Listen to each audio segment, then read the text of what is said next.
Hello दोस्तों। तो उत्तर पाठशाला में एक बार फिर से आपका बहुत बहुत स्वागत है। और आज हम बात करेंगे यूके ट्रिपल एससी के चौथे पार्ट के बारे में। हम 10 क्वेश्चंस को सॉल्व करेंगे जो कि इससे पहले पूछे गए हैं। मैं आपको बता दूं कि अब हम वीपीडीओ वीडियो 2019 के क्वेश्चंस को सॉल्व करने वाले हैं। और ये पेपर जो है दोस्तों, वीपीडीओ और वीडियो का 2019 का, ये काफ़ी चर्चा में रहा था क्योंकि बड़े ही अलग किस्म से इसमें सवाल पूछे गए थे। तो हम देखेंगे किस तरीके के सवाल हैं। देखिए, सवाल इजी थे, थोड़ा सा घुमा के क्वेश्चंस को पूछा गया था, एक अलग तरीके से, एक अलग वे में क्वेश्चंस को पूछा गया था। चलिए देखते हैं किस तरीके के क्वेश्चंस हैं, क्या इसके अंदर आया था। और उससे पहले दोस्तों, अगर चैनल आपने अभी तक सब्सक्राइब नहीं किया है और आप नए हैं तो अभी चैनल को सब्सक्राइब करें और मैक्सिमम लोगों तक शेयर करें। वीडियो अगर पसंद आती है तो लाइक ज़रूर कीजिए दोस्तों। और वादा है कि इस पूरी सीरीज़ में से आपके क्वेश्चंस जरूर फंसने वाले हैं, क्योंकि हम बात करेंगे सबसे ज़्यादा संभावित प्रश्नों के संकलन के ऊपर। चलिए, पहला प्रश्न आपका है, सुंदरडूंगा हिमानी किस जनपद में है? सुंदरडूंगा ग्लेशियर जो है वो कहाँ है दोस्तों, किस जिले में सुंदरडूंगा ग्लेशियर है? तो एक चीज़ मान के चलिए कि एक ग्लेशियर से तो आपका क्वेश्चन आना ही आना है। चलिए, अगर इस क्वेश्चन के आंसर की बात की जाए तो इस क्वेश्चन का सही आंसर होगा वागेश्वर। काफ़ी फेमस है सुंदरडूंगा जो ग्लेशियर है।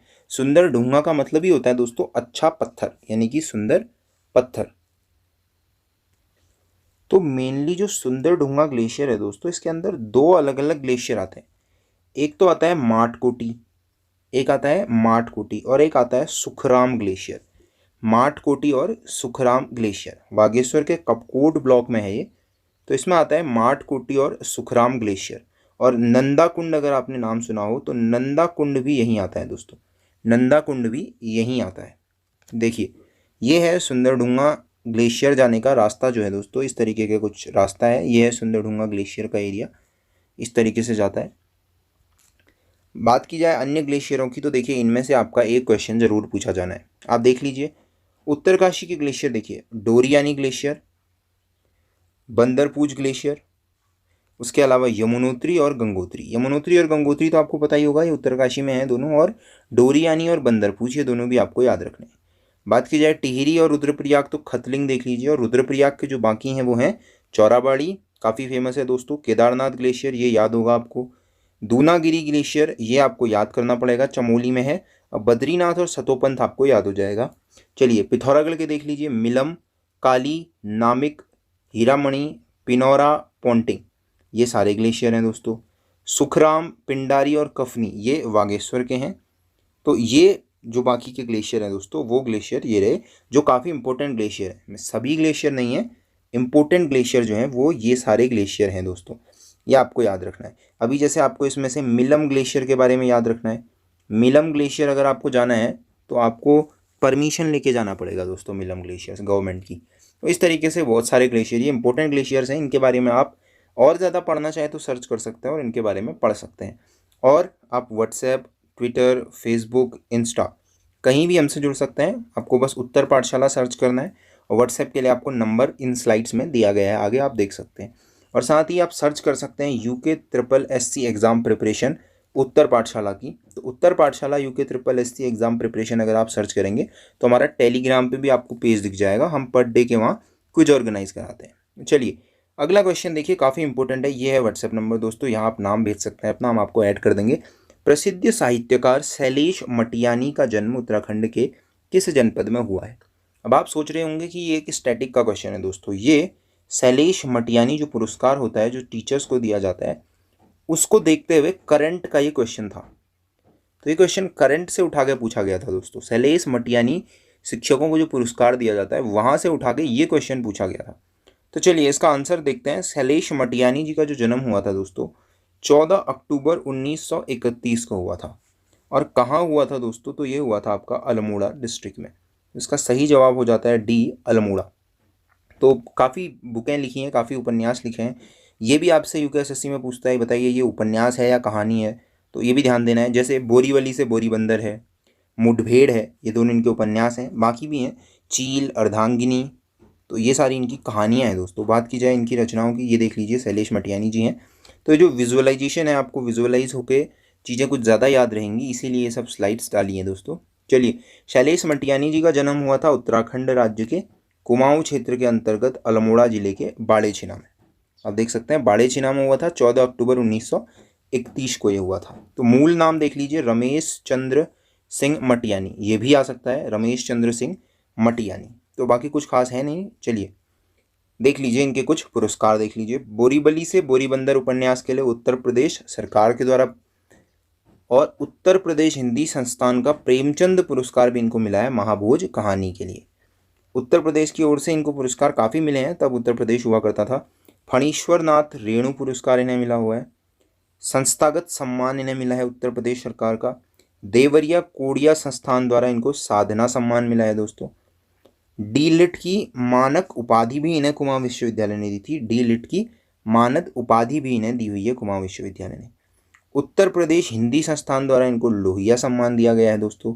केंद्रीय हिंदी निदेशालय द्वारा राहुल सांकृत्यायन पुरस्कार। तो इतने सारे पुरस्कार इनके अंदर इनको दिए गए हैं दोस्तों। इनके कुछ उपन्यास हैं, कुछ कहानी संग्रह हैं जो आप यहाँ पे देख सकते हैं। कुछ इंपॉर्टेंट के मैं नाम लूँगा और बाकी आप क्या कर सकते हैं, गूगल से सर्च करके लिस्टिंग कर सकते हैं जो इंपॉर्टेंट आपको लगता है। खासकर आपको वो देखना है जो पहले के क्वेश्चंस में कभी ऑप्शंस में या कभी क्वेश्चन में पूछे गए हैं। जैसे बोरीवली से बोरीबंदर, कबूतर खाना, हौलदार, और उसके बाद ये तिरिया भली न काट की, चौथी मुट्ठी, मुख सरोवर के हंस, बेला हुई अबेर, भागे हुए लोग और दो बूंद जल काफ़ी इंपॉर्टेंट हैं। जल तरंग काफ़ी इंपॉर्टेंट है दोस्तों। उगते सूरज की किरण और बर्फ़ गिर चुकने के बाद, ये भी काफ़ी इंपॉर्टेंट है। उसके बाद आप देखिए छोटे छोटे पक्षी, आकाश कितना अनंत है। और उसके बाद आप यहाँ देखिए मुठभेड़, ये बहुत ज़्यादा इंपॉर्टेंट है दोस्तों, मुठभेड़। और अगर आप यहाँ देखें मेरी 33 कहानी, ये काफ़ी इंपॉर्टेंट है। और उसके अलावा सफ़र पर जाने के पहले, ये भी काफ़ी इंपॉर्टेंट है इनका। और उसके अलावा आप देख सकते हैं बर्फ़ की चट्टानें, जंगल में मंगल और महाभोज, इनसे भी काफ़ी बार क्वेश्चन पूछा गया है। खासकर जंगल में मंगल जो क्वेश्चन है ये काफ़ी बार पूछा जाता है दोस्तों। फिर नाच जमूरे नाच और अहिंसा तथा अन्य कहानियाँ, तो ये सारी कहानियाँ आपको ध्यान में रखनी है, ये कहानियाँ आपको आनी ही आनी चाहिए दोस्तों। चलिए अगला क्वेश्चन देखते हैं कि कौन सा निम्न में से है गढ़वाल के 52 गढ़ों में सम्मिलित नहीं है। तो देखिए ऐसे ही कुछ क्वेश्चंस के लिए ये पूछा गया था दोस्तों, निम्नलिखित में से कौन सा गढ़वाल के 52 गढ़ों में सम्मिलित नहीं है। बहुत ज़्यादा इंपॉर्टेंट क्वेश्चन नहीं है ये दोस्तों, लेकिन ये ऐसे पूछा गया था कि मैक्सिमम बच्चे इसका आंसर ना दे पाए, क्योंकि 52 गढ़ ऑब्वियसली किसी को याद नहीं होंगे या इतना कोई पढ़कर वहाँ नहीं गया होगा, स्पेशली यूके SSC के एग्ज़ाम के लिए। तो आपको करना क्या है, आप हमारे टेलीग्राम या व्हाट्सएप से अगर जुड़ेंगे तो मैं आज शाम तक आपको उत्तराखंड गढ़वाल के जो 52 गढ़ थे वो और उनकी डिटेल वहाँ भेज दूंगा। फिलहाल इसमें से आप देखिए दोस्तों, धूनीगढ़ जो है ये 52 गढ़ों में नहीं आता है उत्तराखंड के। बाकी बधाड़, चांदपुर, देवल, ये सभी के सभी कहाँ आते हैं, गढ़वाल के 52 गढ़ों में आते हैं। तो मैं 52 गढ़ यहाँ जोड़ देता, लेकिन अब मैंने ये सोचा कि कुछ इनके बारे में थोड़ी बहुत जानकारियाँ अगर और दी जाएंगी तो आपको ज़्यादा याद रहेंगे। तो खैर बहुत ज़्यादा इंपॉर्टेंट मैं क्वेश्चन अब नहीं मानता इसे, लेकिन एक बार क्वेश्चन आया है तो हो सकता है इससे रिलेटेड दोबारा कोई क्वेश्चन पूछ दे कि बधानगढ़ का इलाका, चांदपुरगढ़ का इलाका, देवलगढ़ का इलाका कौन सा है, या कौन सी यहाँ की प्रमुख जातियाँ हैं, जनजातियाँ हैं, इससे बारे में ये पूछ सकता है दोस्तों। अगर बात की जाए दोस्तों गढ़वाल के 52 गढ़ों की, तो देखिए था क्या, 9वीं शताब्दी में 52 छोटे छोटे राज्य इस तरीके से गढ़वाल के अंदर हुआ करते थे। स्वतंत्र थे सभी के सभी और आपस में काफ़ी लड़ते रहते थे। तो हेनसोंग ने भी कुछ का वर्णन किया है। तो जो हेनसोंग के वर्णित हैं उन्हीं में से एक क्वेश्चन भी है, देख रहे हैं आप। हेनसोंग ने जो वर्णित किए हुए हैं उनमें से भी कुछ काफ़ी इंपॉर्टेंट हो जाते हैं। इस तरीके के 52 अलग अलग राज्य थे दोस्तों। फिर होता यह है कि लगभग 1515 के आसपास या 1515 1510 के आसपास तो ये 52 गढ़ तब तक अस्तित्व में थे। उसके बाद क्या होता है, यहाँ हमला करता है। अब हमला कौन करता है, पंवार वंश, पंवार वंश का हमला होता है। और ये 52 की 52, क्योंकि एकता नहीं थी तो एकता ना होने की वजह से ये सब आपस में जोड़कर पंवार इन्हें जीत जाते हैं और अजय पाल का यहाँ कब्जा हो जाता है। अजय पाल का यहाँ कब्जा हो जाता है। तो इस तरीके से 52 गढ़ों का अस्तित्व समाप्त होता है दोस्तों। चलिए, और इसे जो गढ़वाल है दोस्तों, इसे 52 गढ़ों का घर या 52 गढ़ों का देश भी कहा जाता है दोस्तों, याद रखिएगा। चलिए, गलत युग्म कौन सा है, इजी क्वेश्चन है। चंद्रप्रभा ऐतवाल पर्वतारोही बिल्कुल सही है दोस्तों। उन्मुक्त चंद्र क्रिकेट बिल्कुल सही है। एकता बिष्ट क्रिकेट बिल्कुल सही है। बछेंद्री पाल निशानेबाजी, ये काफ़ी कॉमन क्वेश्चन हो गया दोस्तों। बछेंद्री पाल का संबंध निशानेबाजी से नहीं है। बछेंद्री पाल का संबंध आपको बहुत इजीली पता होगा, ये भी क्या है, पर्वतारोही है। मे भी आपको चंद्रप्रभा एतवाल पे कन्फ्यूजन हो सकता है अगर आपने पहले से उत्तराखंड नहीं पढ़ी है तो। देख लेते हैं। बछेंद्री पाल, इनका जन्म हुआ था 24 मई 1954 को। तो ये माउंट एवरेस्ट पर चढ़ने वाली प्रथम भारतीय महिला है, ये आपको याद रखना है। माउंट एवरेस्ट पे चढ़ने वाली प्रथम भारतीय महिला है और एवरेस्ट को छूने वाली दुनिया की भी ये 5वीं महिला पर्वतारोही हैं। तो ये वर्तमान में टाटा स्टील में है, ये उतना इंपॉर्टेंट नहीं है, ये दोनों आपको याद रखने हैं। माउंट एवरेस्ट पे चढ़ने वाली पहली महिला और 5वीं, विश्व में 5वीं महिला।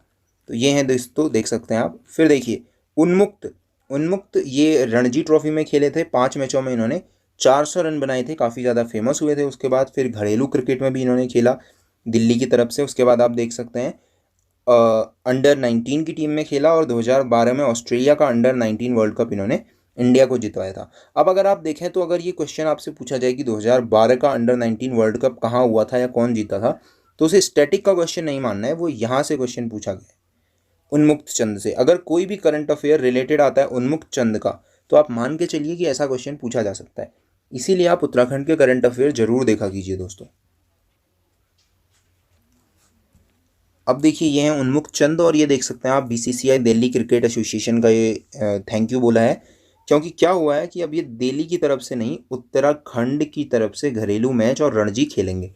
उत्तराखंड की तरफ से रणजी खेलेंगे क्योंकि बीसीसीआई ने उत्तराखंड को भी मान्यता दे दिया, उत्तराखंड क्रिकेट बोर्ड को मान्यता दे दी है। तो अब उन्मुक्त चंद जो है कैप्टन होंगे किसके, उत्तराखंड टीम के, लोकल टीम के। तो अब आप मान के चलिए कि ये क्वेश्चन और ज़्यादा इंपॉर्टेंट हो जाता है। अब उन्मुक्त चंद से रिलेटेड कोई भी क्वेश्चन अब पूछा जा सकता है। इसीलिए मैं कहता हूँ दोस्तों करंट अफेयर आप जरूर देखा कीजिए उत्तराखंड के, भले आप उसे स्पीड बढ़ाकर देखिए या नोट्स बनाइए, जैसे भी आप देखें, पर जरूर देखा कीजिए। अगला देखिए, पिथौरागढ़ के धारचूला क्षेत्र की प्रसिद्ध पर्वतारोही हैं चंद्रप्रभा एतवाल। और आपको इस बारे में याद क्या रखना है कि इन्हें माउंटेन गोट के नाम से भी जाना जाता है। तो माउंटेन गोट के नाम से जाना जाता है चंद्रप्रभा एतवाल को। और 24 दिसंबर 1941 को इनका जन्म हुआ था। ये है देखिए चंद्रप्रभा एतवाल। फिर आप बात करते हैं एकता बिष्ट की, इनका नाम भी आपने सुना होगा, ये काफ़ी फेमस है और अंतर्राष्ट्रीय महिला में क्रिकेट में, महिला क्रिकेट जो है उसमें ये खिलाड़ी हैं और मेनली उत्तराखंड के हैं, अल्मोड़ा की हैं। अगर आपको ध्यान हो तो एकता बिष्ट कहाँ से हैं, अल्मोड़ा से हैं और उत्तराखंड की तरफ से घरेलू क्रिकेट खेलती भी हैं दोस्तों। जी हैं एकता बिष्ट, देख सकते हैं आप। तो अगला क्वेश्चन आपका है दोस्तों, श्रीनगर गढ़वाल में स्थित अजयपाल का राजभवन किस वर्ष भूकंप के कारण क्षतिग्रस्त हुआ था। इसी तरीके के क्वेश्चन इस वीपीडीओ वीडियो के एग्जाम में पूछे गए थे दोस्तों। तो श्रीनगर गढ़वाल में स्थित अजयपाल का राजभवन किस वर्ष भूकंप के कारण क्षतिग्रस्त हुआ था। अगर आप नेट पे सर्च करते हैं दोस्तों ये, तो ये आपको मेनली केवल और केवल क्वेश्चन फॉर्मेट में ही मिलेगा। क्वेश्चन फॉर्मेट के अलावा इसके बारे में बहुत ज़्यादा डिटेल आपको नहीं मिलेगी और बहुत लिमिटेड बुक्स में आपको इसके बारे में मिलेगा।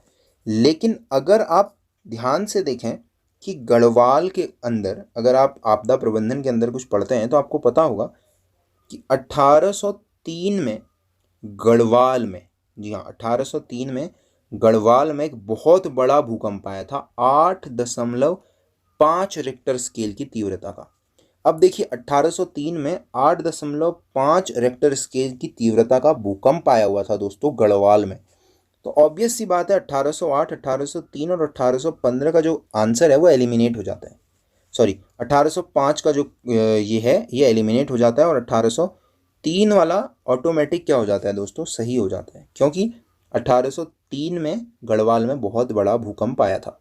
तो इस तरीके से अगर आपने पढ़ा है तो आप कर लेंगे, इसे ईजी है, आराम से हो जाएगा। तो ये था श्रीनगर में गढ़वाल में अजयपाल का राजभवन जो था, इस तरीके से 1803 के भूकंप में ये क्या हुआ होगा दोस्तों, ख़त्म हुआ होगा। और यही सही भी जवाब था इसका, 1803 ही इसका आंसर भी था दोस्तों। अब अगर बात की जाए दोस्तों अजयपाल की, तो अभी कुछ देर पहले आपने एक क्वेश्चन में अजयपाल का नाम भी सुना था। अजयपाल का नाम आपने सुना था पंवार वंश के ऊपर जब उन्होंने गढ़वाल पे कब्जा किया था, इसीलिए तो गढ़वाल पे उनका महल मिला ना। तो अगर मैं इनके बारे में बताऊं आपको तो बहुत ज़्यादा इंपॉर्टेंट क्वेश्चन अजयपाल के अंदर से बनते हैं। इनको वास्तविक संस्थापक माना जाता है गढ़वाल वंश का।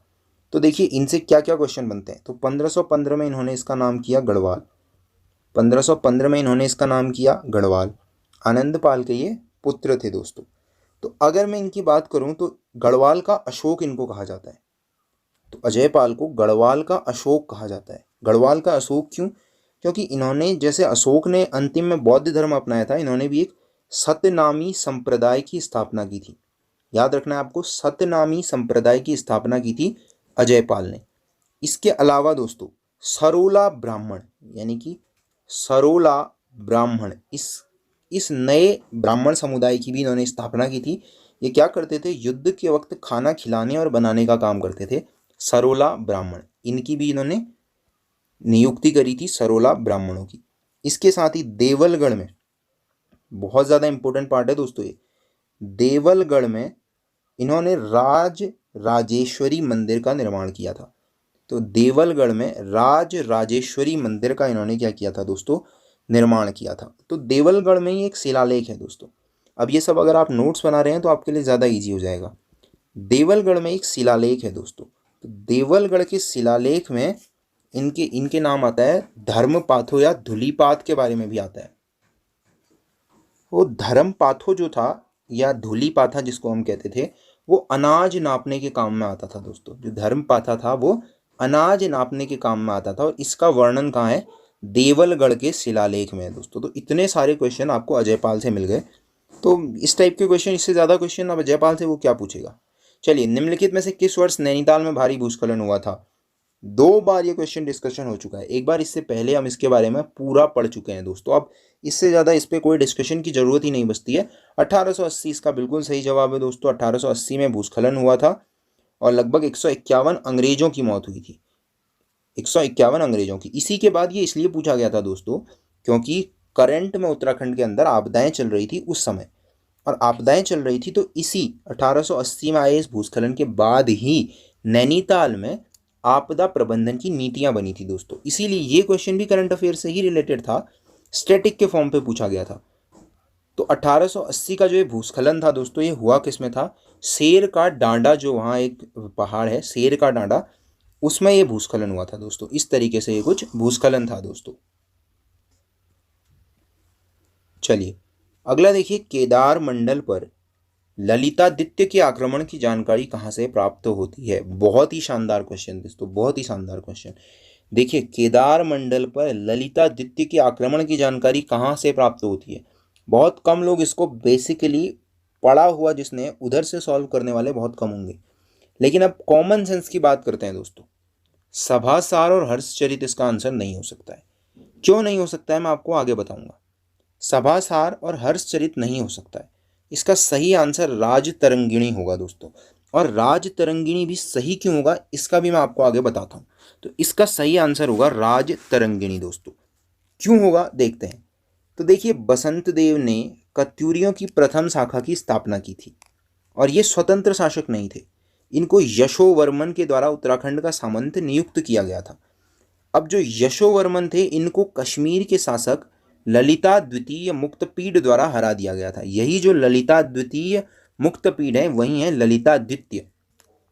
तो देखिए, उसके बारे में यहाँ पे थोड़ा बहुत वर्णन दिया गया है, लेकिन कंप्लीट वर्णन मैं आपको समझाता हूँ कि मैंने इस आंसर का राजतरंगिणी क्यों किया। देखिए, ललितादित्य मुक्तपीड जो थे ये कारकोटा वंश के थे, और कारकोटा वंश आता है कश्मीर के अंदर। मेनली जब कश्मीर के हिंदू शासक हुआ करते थे वो कारकोटा वंश के थे दोस्तों। तो कश्मीर के हिंदू शासक हुआ करते थे कारकोटा वंश के ललितादित्य मुक्तपीड। 724 से 760 ईस्वी तक का इनका कार्यकाल है। तो कारकोटा क्या होता है दोस्तों? नाग होता है। तो ये नागवंशी कारकोटा क्षत्रिय थे। इस तरीके से इसमें काफ़ी कुछ है। इन्होंने काफ़ी मुसलमान आक्रमणकारियों को हराया था। जो मुग़ल आए थे, मुग़ल तो क्या, जो मुसलमान आक्रमणकारी अरब की तरफ से आए थे उनको आने नहीं दिया था कश्मीर की तरफ में, और काफ़ी फेमस थे ये। कश्मीर के अंदर काफ़ी अच्छे और बलवान राजा हुआ करते थे, और गढ़वाल कुमाऊँ जीतते हुए उत्तराखंड से आगे बिहार तक ये चले गए थे, साम्राज्य इन्होंने फैलाया था। तो देखिए, राजतरंगिणी क्या है? तो कल्हण द्वारा रचित किया एक संस्कृत ग्रंथ है जिसको हम कहते हैं राजाओं की नदी, और इसमें आपको इतिहास मिलेगा कश्मीर का। तो कश्मीर के इतिहास का वर्णन है जो कि महाभारत काल से शुरू हो जाता है दोस्तों। और इस पुस्तक के अनुसार कश्मीर का नाम था कश्यप मेरु, जो कि ब्रह्मा के पुत्र मरीचि के पुत्र थे। तो इस तरीके से कश्यप मेरु कश्मीर का नाम हुआ करता था। और राजतरंगिणी जो पुस्तक है वो कल्हण द्वारा रचित है कश्मीर के उत्तर। तो अभी मैंने आपको बताया दोस्तों, ललितादित्य मुक्तपीठ कश्मीर के शासक थे और केदार मंडल पर ललितादित्य का आक्रमण था, मतलब कश्मीर से रिलेटेड होगा। अभी मैंने बताया राजतरंगिणी कश्मीर के ऊपर है, इसीलिए इसका आंसर राजतरंगिणी होगा। चलिए यहां से मैं आपसे क्वेश्चन पूछता हूँ, महाभारत काल का है, आपको 5 पांडवों के नाम पता होंगे। जी हाँ, युधिष्ठिर, भीम, अर्जुन, नकुल, सहदेव। कर्ण की बात मैं नहीं कर रहा हूं। तो 5 पांडवों में से आप मुझे कमेंट बॉक्स में आंसर जरूर देंगे दोस्तों कि इन 5 पांडवों में से किस पांडव को हकीकत में या पहला शासक जम्मू और कश्मीर का या कश्मीर का माना जाता है। इन 5 पांडवों में से कौन सा पांडव कश्मीर का प्रारंभिक शासक माना जाता है, कमेंट बॉक्स में आप मुझे बताएंगे। चलिए थोड़ी सी बात कर लेते हैं सभासार की। तो सभासार सुदर्शन शाह की रचना है, इसमें पवार वंश के बारे में वर्णन है, तो ये आंसर इसीलिए गलत हो गया। अगला हर्षचरित, ये राजा हर्ष के बारे में था, बाणभट्ट द्वारा रचित है, तो ये भी अपने आप में गलत हो जाता है क्योंकि हर्ष के बारे में कुछ भी पूछा उसमें नहीं गया है, इसीलिए मेरा आंसर राजतरंगिणी था। चलिए, किस वर्ष वन अनुसंधान संस्थान देहरादून की स्थापना के 100 वर्ष पूरे हुए? ये बहुत इजी क्वेश्चन है, हमने पहले पूरा एफआरआई पर डिस्कशन, एफआरआई पूरा पढ़ा हुआ है दोस्तों, फॉरेस्ट रिसर्च इंस्टीट्यूट के बारे में सब कुछ पढ़ा है, हमें पता है कि एफआरआई की स्थापना कब हुई थी। तो उस हिसाब से आप मुझे बता सकते हैं कि इस क्वेश्चन का सही जवाब क्या होने वाला है। तो 2006 इसका सही जवाब होने वाला है। 2006 इसका सही जवाब क्यों होने वाला है? क्योंकि 1906 में इंपीरियल फॉरेस्ट इंस्टीट्यूट के नाम से, इंपीरियल फॉरेस्ट इंस्टीट्यूट के नाम पे एफआरआई की स्थापना हुई थी दोस्तों।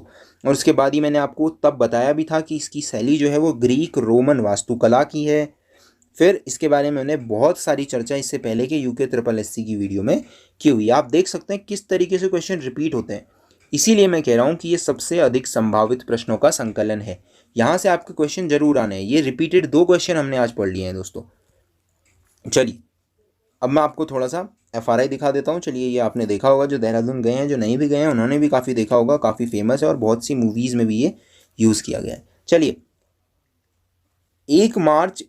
मार्च 2016 को अंतर्राष्ट्रीय पैराग्लाइडिंग प्रतियोगिता का आयोजन किस स्थान पर हुआ था? ये कॉमन सा करंट अफेयर का क्वेश्चन है दोस्तों, इसीलिए मैं आपसे कह भी रहा हूँ करंट अफेयर की वीडियो जरूर देखिएगा। इसका सही जवाब है पिथौरागढ़। पिथौरागढ़ में पैराग्लाइडिंग का कंपटीशन हुआ था दोस्तों। ये कुछ फोटोज हैं पिथौरागढ़ पैराग्लाइडिंग की, जिन्हें आप देख सकते हैं। चलिए, जानवी नदी निम्न में से कौन सी एक मुख्य नदी से संबंधित है? बहुत ही बढ़िया क्वेश्चन है दोस्तों। उत्तराखंड को अगर आप पढ़ रहे हैं तो उत्तराखंड की जियोग्राफी आप जरूर पढ़ेंगे। उत्तराखंड की ज्योग्राफी में नदी तंत्र आप जरूर पढ़ेंगे, और नदी तंत्र आप पढ़ेंगे तो आपको पता होगा जानवी भागीरथी की एक सहायक नदी है। जो जानवी है वो भागीरथी की एक सहायक नदी है। कैसे है देखते हैं। सबसे पहले जानवी के बारे में देखते हैं कि पृथ्वी पर गंगा जी के आते ही हाहाकार मचा था। तो एक ऋषि थे जहू ऋषि, तो उनका आश्रम रास्ते में पड़ता था। जो गंगा नदी आई तो वो जहू ऋषि को उससे क्या हुआ, डिस्टर्ब हो गया उनकी तपस्या में, तो वो गंगा नदी को पी गए। तो तब के ऋषि मुनियों की क्षमता का भी आप आकलन कर सकते हैं। तो उसके बाद क्या हुआ, बहुत उनसे प्रार्थना की गई, तो माना जाता है कि उन्होंने अपनी जांग से गंगा नदी को वापस निकाल दिया, तभी से इसको जाह्नवी कहा जाता है। तो यहाँ से आप एक चीज़ का अनुमान लगा सकते हैं, कहीं ना कहीं ये गंगा नदी से तो रिलेटेड होगी। अब उत्तराखंड के अंदर आप बात करें तो हरिद्वार से पहले हम गंगा को, हरिद्वार क्या देवप्रयाग से पहले गंगा को हम 2 अलग अलग नामों से जानते हैं, भागीरथी और अलकनंदा। तो अलकनंदा की सहायक नदियों के बारे में तो आपने पढ़ा है, नंदाकिनी है, पिंडर है, विष्णु गंगा है, मंदाकिनी है, इनके बारे में तो आपने पढ़ा है। तो बची भागीरथी। चलिए देखते हैं। तो देखिए, भागीरथी की कुछ सहायक नदियों के बारे में अगर मैं पढ़ूँ तो रुद्र गंगा, उसके बाद केदार गंगा, उसके बाद जांग गंगा या जाह्नवी। तो आप यहाँ से देखिए, जो जाह्नवी नदी है या जांग गंगा है वो भैरव घाटी नामक स्थान पर भागीरथी नदी से मिलती है। तो इन उत्तराखंड ज्योग्राफी का कॉमन क्वेश्चन ये था दोस्तों जो पूछा गया था। इसके अलावा मैंने आपके लिए सभी यहाँ पर लिख लिए हैं। रुद्रगंगा ये गंगोत्री ग्लेशियर के पास रुद्रागिरा ग्लेशियर से निकलती है। केदार गंगा ये केदारताल से निकलकर गंगोत्री में भागीरथी से मिलती है। शिया गंगा ये झाला नामक स्थान पर गंगा से मिलती है। अशी गंगा ये गंगोरी में भागीरथी से मिलती है। भिलंगना ये खतलिंग ग्लेशियर से निकलती है और गणेश प्रयाग में भागीरथी से मिलती है। तो यह संगम जो था, जो गणेश प्रयाग था, ये टिहरी डैम में डूब गया है दोस्तों। ये इस बार का और इम्पोर्टेंट क्वेश्चन हो सकता है। देख लीजिए, टिहरी डैम में कौन सा डूब गया, तो गणेश प्रयाग डूब गया, जिसमें भिलंगना जो है वो मिलती थी भागीरथी से। आपने सुना होगा भागीरथी और भिलंगना के संगम पर ही क्या है, भागीरथी और भिलंगना के संगम पर ही क्या बनाया गया था? टिहरी डैम। तो वो यही गणेश प्रयाग का एरिया हुआ करता है दोस्तों। देखिए कितना कॉमन सा क्वेश्चन है। भिलंगना की सहायक नदी है मेडगंगा, दूधगंगा, बालगंगा। चलिए बहुत अच्छा। अलकनंदा, अलकनंदा और भागीरथी आपको पता है देवप्रयाग में मिलती है और यहाँ से आगे ये गंगा कहलाती है और गंगा सबसे पहले हरिद्वार में घुसती है जहाँ ये प्लेन बन जाती है दोस्तों। चलिए तो ये थे आज के सभी इंपॉर्टेंट क्वेश्चंस जो हमने पढ़े दोस्तों यूके ट्रिपल एससी के एग्जाम से रिलेटेड। तो आपको ये वीडियो ज़रूर पसंद आई होगी, तो पसंद आई है तो लाइक कीजिए दोस्तों, वीडियो को शेयर जरूर कीजिए। काफ़ी कम शेयर आप यूके ट्रिपल एससी की वीडियोस को कर रहे हैं, शेयर जरूर कीजिए और नए हैं तो सब्सक्राइब कीजिए दोस्तों। और हमसे जुड़ने के लिए आप इन स्लाइड्स पे दिए गए नंबर्स का इस्तेमाल कर सकते हैं। फेसबुक, ट्विटर और इंस्टाग्राम पे हमें फॉलो कर सकते हैं। सर्च करना है उत्तर पाठशाला को। Thank you, till next video.